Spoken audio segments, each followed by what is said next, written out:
এক শতাব্দীরও বেশি সময় ধরে টাটা গ্রুপকে ভারতের পুঁজিবাদের অন্যতম বিবেক হিসেবে বিবেচনা করা হয়। টাটা গ্রুপের রয়েছে এক অনন্য ইতিহাস, যারা জনকল্যাণকর কাজের মাধ্যমে লাভ করে, আর তাদের অগ্রগতির মূল মন্ত্র হচ্ছে নীতিনৈতিকতা। লাখ লাখ ভারতীয় নাগরিকের কাছে টাটা একটি আস্থার নাম। আধুনিক ভারতীয় উপাখ্যানের সঙ্গে ওতপ্রোতভাবে জড়িত একটি ব্র্যান্ড টাটা। বাংলাদেশেও যার ব্যবসায়িক প্রভাব রয়েছে বেশ খানিকটা। এত সদ্গুণের উপর গড়ে ওঠা এই টাটা গ্রুপের মুখোশের পেছনে রয়েছে এক অন্ধকার বাস্তবতা, যা টাটাকে ফিলিস্তিনের গাজা ধ্বংসকারী ইসরায়েলের যুদ্ধযন্ত্রের সঙ্গে সরাসরি যুক্ত করে। মিডল ইস্ট মনিটরে লেখা এক নিবন্ধে এসব তথ্য তুলে ধরেছেন রঞ্জন সলোমন।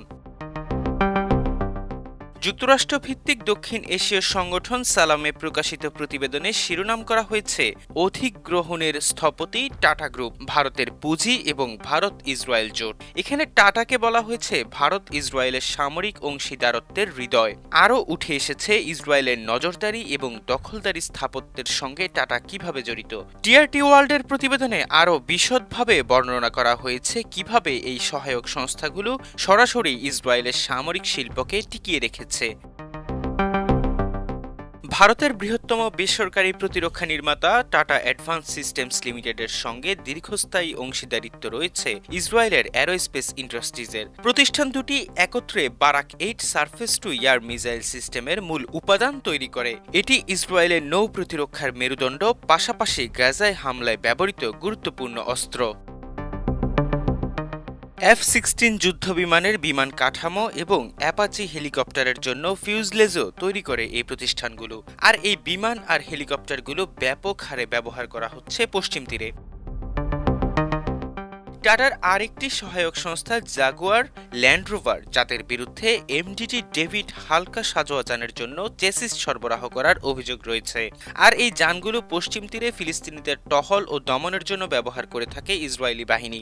অন্যদিকে IT giant tata consultancy services ইসরায়েলের সরকারি ও আর্থিক খাতের জন্য ডিজিটাল অবকাঠামো তৈরির কাজে জড়িত বলে জানা গেছে।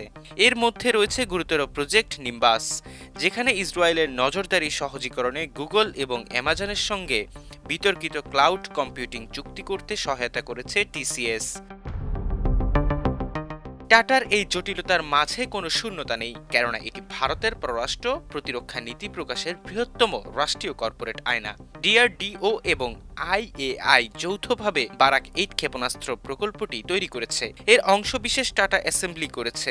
ভারতের কেনা heron drone, Falcon AWACS system এবং স্পাইক এন্টি ট্যাঙ্ক ক্ষেপণাস্ত্র সবই একই শিল্প নেটওয়ার্কের অংশ, যা ফিলিস্তিনে ইসরায়েলের দখলদারিত্বকে টিকিয়ে রেখেছে। এই সিস্টেমের বেশ কিছু অংশ ভারত কাশ্মীরে ব্যবহার করে আসছে, যা একটি দখলকে অন্য দখলের সঙ্গে সংযুক্ত করে আসছে, যেখানে ফিলিস্তিন এবং কাশ্মীরিদের নজরদারির মধ্যে একটি বিরক্তিকর সাদৃশ্য লক্ষ্য করা যায়।